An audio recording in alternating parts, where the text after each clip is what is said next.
Baik, selamat berjumpa kembali dengan channel Musa Asy'ari. Prof, pagi ini kita ingin bincang-bincang. Akhir-akhir ini muncul ya kegaduhan di ruang publik, di media sosial tentang agama dan kekerasan. Ya.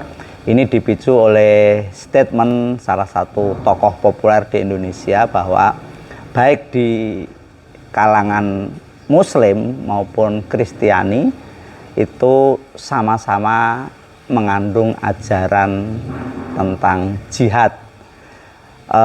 Orang Islam yang membunuh yang dianggap lawan itu sebagai perbuatan jihad, sebaliknya juga begitu. Nah, ini memunculkan kegaduhan.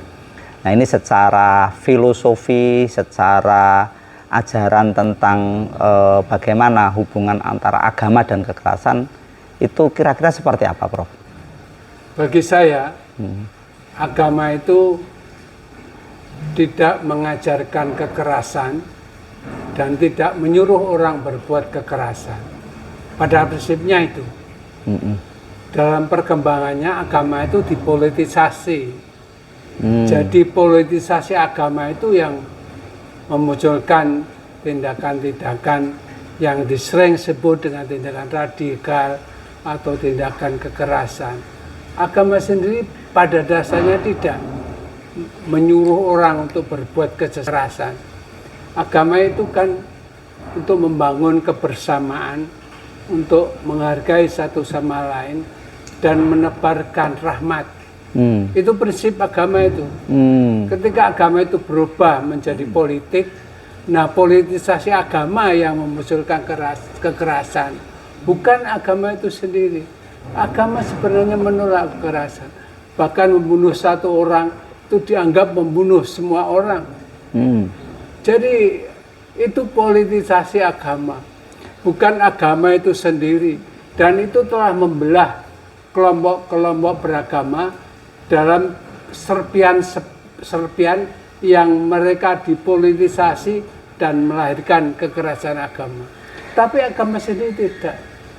Kira-kira mengapa terjadi fenomena seperti itu, Prof? Padahal kan tadi dinyatakan bahwa secara esensial sebetulnya secara prinsip menurut Prof, agama tidak mengajarkan tentang kekerasan. Tetapi mengapa selalu ada ruang agama ini terfragmentasi atau bahkan dijadikan instrumentalisasi untuk justifikasi kepentingan politik? Kan agama itu dipolitisasi dan melahirkan kelompok-kelompok atau firqah-firqah yang berbasis agama dan satu sama lain memperebutkan kekuasaan.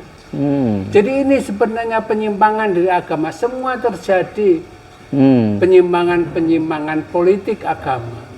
Jadi ini harus dikembalikan bahwa sifat dasar agama itu menebarkan kasih sayang, menumbuhkan rahmatan lil alamin.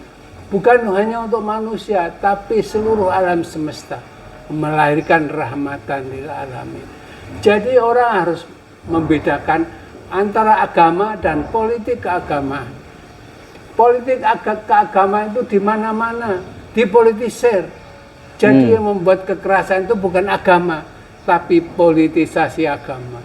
Oke, tapi dalam banyak sejarah, dalam banyak kasus, celah memanfaatkan agama untuk kepentingan politik itu sering sekali terjadi. Nah, pertanyaan mendasar mungkin Prof, ini apakah ada celah yang lemah di dalam agama sehingga mudah dipolitisasi atau memang faktor-faktor di luar agama yang menjadi penyebab? Sebenarnya penyebabnya adalah karena konflik kelompok keagamaan itu sendiri yang mereka berebut kekuasaan, berebut pengaruh.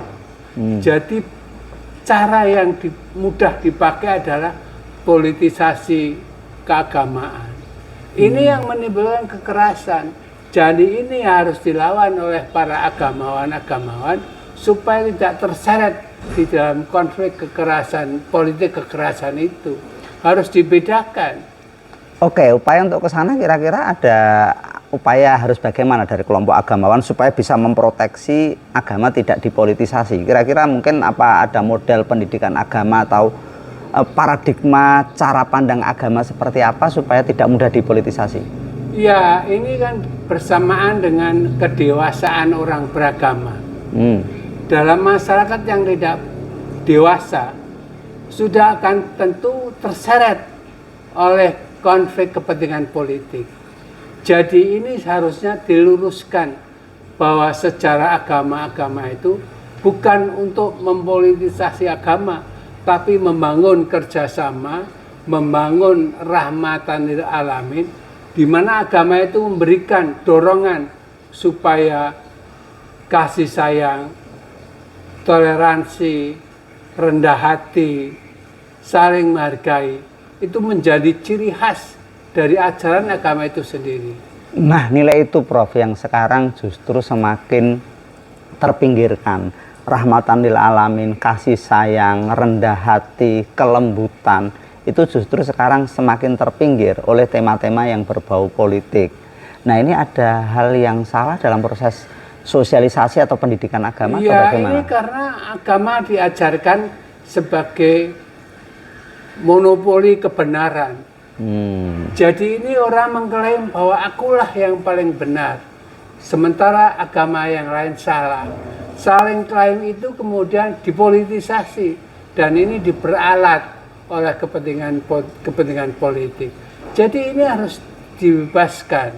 Selama orang itu masih terjebak di dalam perebutan kekuasaan supaya politik agama itu muncul, itu selamanya agama akan terseret dalam kekerasan.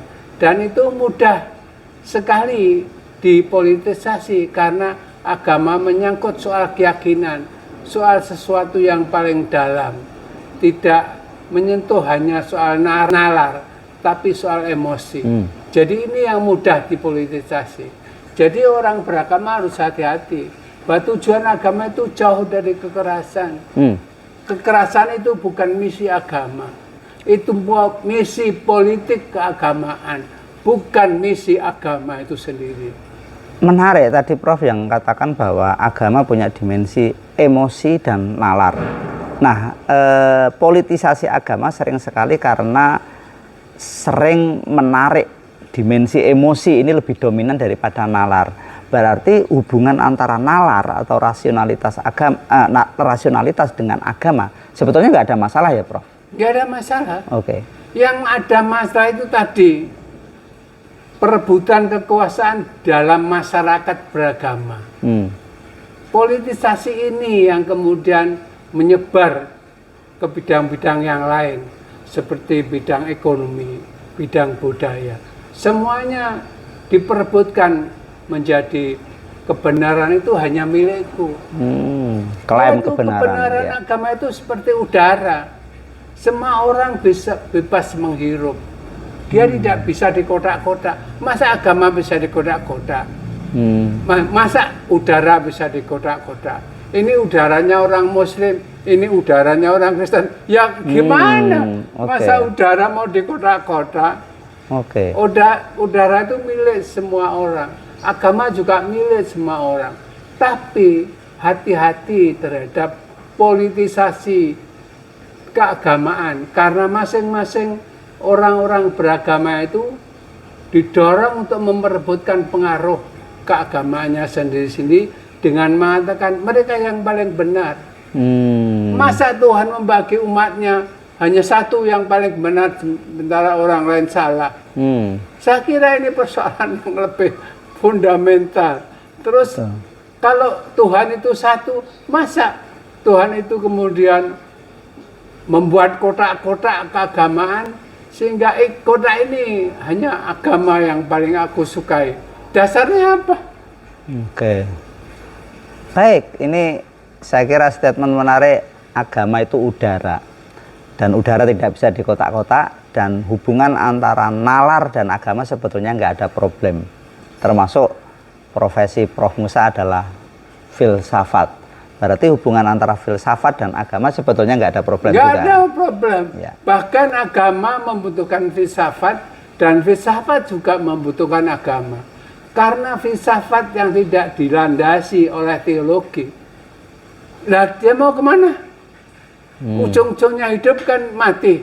Dan mati adalah berhadapan dengan kekuatan yang memberikan hidup. Dan ini nggak diberikan manusia. Orang bisa bekerja kepada orang, tapi bukan hidup dia ditentukan oleh orang itu. Oke. Dan agama terhadap filsafat? Ya, agama tanpa filsafat menjadi kering. Karena ritual agama tidak memperoleh rasionalitas. Sehingga orang memahami agama itu barang mati. Sama emosional tadi itu Iya. ya? Oke. Itu yang harus dibuka. Ya, dan sebetulnya kekerasan dalam agama dan politisasinya tadi itu sebetulnya punya potensi terjadi di semua jenis agama sebetulnya, Prof. Bukan hanya Islam sebetulnya. Di agama lain pun juga mungkin terjadi. Karena di agama orang ini soal politisasi agama. Kelompok-kelompok Kristen tertentu menganggap Kristen yang lain bukan kelompoknya. Juga pada Hindu. Tapi bukan agamanya yang memecah belah. Itu politik keagamaan. Berarti Prof, akhir-akhir ini yang heboh, mohon maaf, seperti pernyataan Pak JK di masjid di UGM yang mengundang kehebohan, yang mengatakan bahwa baik Muslim maupun Kristen sama-sama punya ajaran jihad. Nah, ini konteksnya adalah di konflik Ambon dan Poso kala itu, tetapi ini dipotong konteksnya sehingga seakan-akan ada tuduhan terhadap pernyataan JK terhadap orang Kristen juga menganjurkan tentang jihad. Prof memahami fenomena ini lebih pada persoalan ini soal model komunikasi di media sosial saat ini yang mudah dipotong-potong, atau memang secara substantif sebetulnya pernyataan JK itu ada benarnya? Ya kan, sejarah ada yang disebut dengan perang salib, bahkan 200 tahun. Dan sebelum itu juga ada perang-perang keagamaan. Tapi bukan agamanya yang membuat mereka perang. Tapi raja-raja dan politisi-politisi yang berebut kekuasaan, yang memanipulasi agama. Harus dibedakan agama dan pemeluk agama. Pemeluk agama banyak yang melanggar keagamanya sendiri. Ada seorang guru di SMA, saya lupa tahunnya, itu melakukan membunuh pada istrinya karena kata dia itu adalah ajaran agama. Bukan, itu paham dia. Banyak juga kan ibu yang membunuh anak-anaknya karena mimpi. Bahkan di dalam kitab suci itu Ibrahim membunuh pada anaknya. Tapi Tuhan itu tidak fakta, tidak faktual, karena itu disublimasi, ada pengertian lain, bukan pengorbanan fisik, tapi kerohanian orang. Nah, agama dilepaskan dari rohaninya. Ini yang membuat kekerasan membara oleh politisasi agama. Jelas sekali apa yang disampaikan oleh Prof Musa, bahwa agama tidak pada dasarnya, pada prinsipnya tidak pernah mengajarkan tentang kekerasan. Realitas tentang kekerasan lebih karena politisasi agama. Untuk bisa kembali pada misi sucinya sebagai ajaran tentang kedamaian, toleransi, rahmatan lil alamin, maka agama harus disentuh bukan hanya dari sisi emosi, tapi dari sisi nalar dan rasionalitas. Maka itu filsafat juga dibutuhkan di dalam pemahaman tentang agama. Terima kasih Prof Musa untuk topik hari ini. Sampai jumpa pada topik berikutnya.